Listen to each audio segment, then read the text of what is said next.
का सुआल का इलाका है जहाँ पे इंसिडेंट हुआ लगभग 8:15 के करीब जो इंसिडेंट ये हुआ है। और उसके बाद ही सुना है कि जो हमारे जो एक लंबरदार जी हैं उनके घर में ये घुस गए हैं मिलिटेंट। और वहाँ जाके हमने 5-6 फायर सुने हैं, हैंड ग्रेनेड की आवाज़ सुनी है। और सुना है कि अब जो आ रही है आवाज़ पुलिस के मुताबिक एक आदमी न्यूट्रलाइज कर दिया गया है, बाकी सुना है कि 2 आदमी थे और बाकी जो है थोड़ा सा अभी उनके साथ संघर्ष चल रहा है। पुलिस काफ़ी संख्या में मुझे लगता है यहाँ पे आ चुकी है और मुझे लगता नहीं कि वो बच पाएंगे। लेकिन ये चीज़ ज़रूर कहूँगा कि ये बहुत ही शांत इलाका है, बहुत ही पीसफुल लोग रहते हैं यहाँ पे। इस तरह की घटना यहाँ चंबे से कम नहीं है। लेकिन उसका कारण क्या है कि यहाँ कुछ समय से यहाँ लोग अनआइडेंटिफाइड लोग जो हैं किश्तवाड़, डोडा और आगे पीछे से यहाँ पे बस रहे हैं और उनका हमें किसी को भी अता पता नहीं है, ना कोई उनकी वेरिफिकेशन हो पाती है। तो मुझे बिना ओवरग्राउंड वर्कर के या बिना लोकल सपोर्ट के ये चीज़ें संभव नहीं हो पाती हैं। तो मुझे लगता है क्योंकि 2 दिन पहले ही हमारा मेला गाँव है, वहाँ एक आदमी की गर्दन काट दी गई।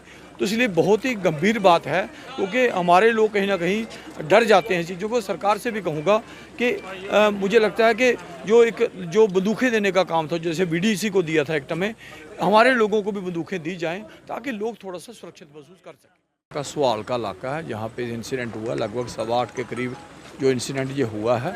और उसके बाद ही सुना है कि जो हमारे जो एक लंबरदार जी हैं उनके घर में ये घुस गए हैं मिलिटेंट। और वहाँ जाके हमने 5-6 फायर सुने हैं, हैंड ग्रेनेड की आवाज़ सुनी है।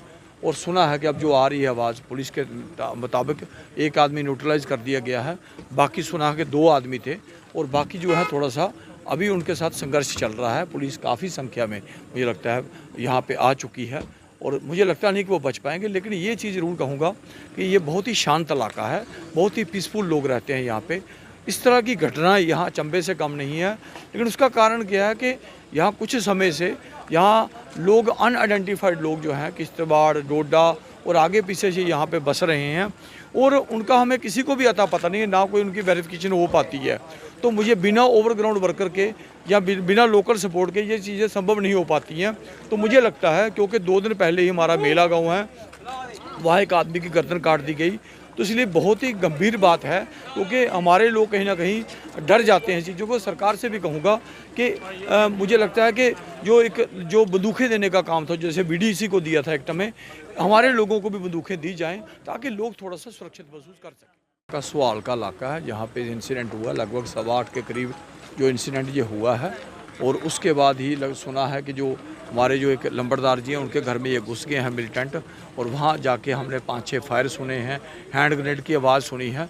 और सुना है कि अब जो आ रही है आवाज़ पुलिस के मुताबिक एक आदमी न्यूट्रलाइज कर दिया गया है, बाकी सुना है कि 2 आदमी थे और बाकी जो है थोड़ा सा अभी उनके साथ संघर्ष चल रहा है। पुलिस काफ़ी संख्या में मुझे लगता है यहाँ पे आ चुकी है और मुझे लगता नहीं कि वो बच पाएंगे। लेकिन ये चीज़ ज़रूर कहूँगा कि ये बहुत ही शांत इलाका है, बहुत ही पीसफुल लोग रहते हैं यहाँ पे। इस तरह की घटना यहाँ चंबे से कम नहीं है। लेकिन उसका कारण क्या है कि यहाँ कुछ समय से यहाँ लोग अनआइडेंटिफाइड लोग जो हैं किश्तवाड़, डोडा और आगे पीछे से यहाँ पे बस रहे हैं और उनका हमें किसी को भी अता पता नहीं है, ना कोई उनकी वेरिफिकेशन हो पाती है। तो मुझे बिना ओवरग्राउंड वर्कर के या बिना लोकल सपोर्ट के ये चीज़ें संभव नहीं हो पाती हैं। तो मुझे लगता है क्योंकि 2 दिन पहले ही हमारा मेला गाँव है, वहाँ एक आदमी की गर्दन काट दी गई। तो इसलिए बहुत ही गंभीर बात है क्योंकि हमारे लोग कहीं ना कहीं डर जाते हैं चीज़ों को। सरकार से भी कहूँगा कि मुझे लगता है कि जो बंदूकें देने का काम था, जैसे बीडीसी को दिया था एक्ट में, हमारे लोगों को भी बंदूकें दी जाएं ताकि लोग थोड़ा सा सुरक्षित महसूस कर सकें।